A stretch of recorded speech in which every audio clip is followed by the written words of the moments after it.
Bertemu kembali. Bukan hanya golongan B40 namun golongan M40 dan T20 turut terkesan dengan kehilangan pekerjaan di saat pandemik COVID-19 ini. Justru pengasas Gigs Global Syahrin Syariza Abdul Ghani berpendapat kerajaan perlu memberi penekanan kepada sektor-sektor yang mempunyai potensi untuk berkembang dalam jangka masa panjang.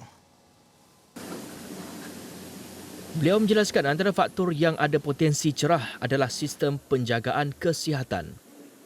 Dari segi bantuan tu memang ada dan setengah akan continue to be in the gig economy. Jadi mereka tengok projek, mereka buat kerja-kerja sambilan.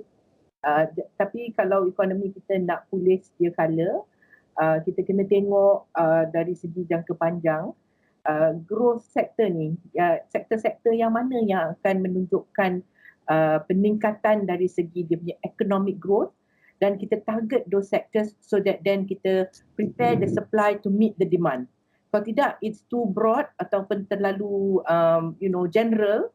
Jadi kita tak support sektor yang ada potensi dan sektor-sektor lain yang memang akan terkesan pada masa yang jangka panjang. Kita perlu tengok macam mana nak alihkan economic growth mereka. Beliau dalam pada itu berpendapat Malaysia masih memerlukan pekerja asing bagi kekosongan di sektor 3D iaitu kotor, bahaya dan sukar untuk mengekalkan keseimbangan ekosistem pekerjaan. Bidang ini kurang diceburi rakyat tempatan. Tapi setengah-setengah pekerjaan yang dijalankan oleh foreign workers ni, pekerja-pekerja Malaysians lah, saya tak berapa pasti mereka mahu buat kerja-kerja macam tu. So kalau kita tengok foreign workers yang bekerja di ladang, pekerjaan security and all that, tak banyak Malaysians yang mahu buat bekerja macam tu. Kerja-kerja yang dark and dirty katanya kan, yang susah, difficult, and then tak banyak Malaysian yang boleh buat macam tu. Justru beliau berharap rakyat Malaysia mengambil peluang dari program yang dilaksanakan kerajaan untuk membaik pulih pendapatan dan kelangsungan hidup serta membela kembali struktur ekonomi negara yang hampir pincang akibat pandemik selama lebih 2 tahun ini.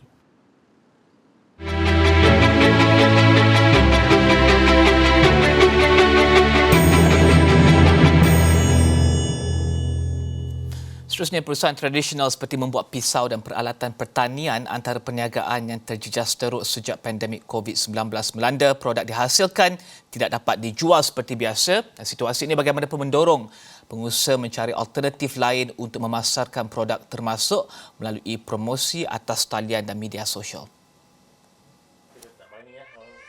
Azhar Hamid, 54 tahun dari Pekan Darat Butterworth, Pulau Pinang, antara pengusaha pertukangan besi yang terpaksa beralih kepada pemasaran dalam talian melalui syarikat Gelated Resources sejak awal tahun ini.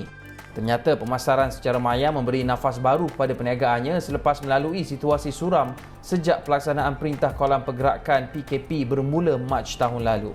Alhamdulillah kita boleh kata menambahkanlah pendapatan yang sebelum ni. Kalau tidak tu dalam start daripada 18 Mei tu memang kita 6 bulan tu kira kita tak ada apa kerja. Sambil-sambitan untuk support kita memang, tapi alhamdulillah dengan kita bermula berjinak-jinak dengan online ni, sambutan ya alhamdulillah lah buat masa sekarang ni. Terima kasih lah terutama pada pihak kerajaan kita yang membantu bagi membangun di antaranya institusi keuangan bagi pasaran pembuatan besi Pekan Darat. Azhar yang meneruskan legasi warisan Pak Sumit kini kembali sibuk menyiapkan tempahan pelanggan seperti pisau melapah daging, keris, kacip, pisau toreh, belati dan pedang hasil promosi melalui media sosial.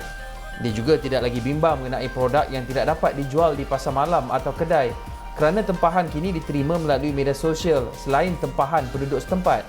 Terkini dia merancang menghasilkan keris beridentitikan Pulau Pinang selepas kajiannya mendapati negeri tersebut belum mempunyai keris identiti sendiri berbanding negeri lain. Menurut Azhar, dia membuat lakaran keris beridentitikan Pulau Pinang ketika pelaksanaan PKP 3.0 dan kini menyediakan bahan untuk menghasilkan keris tersebut.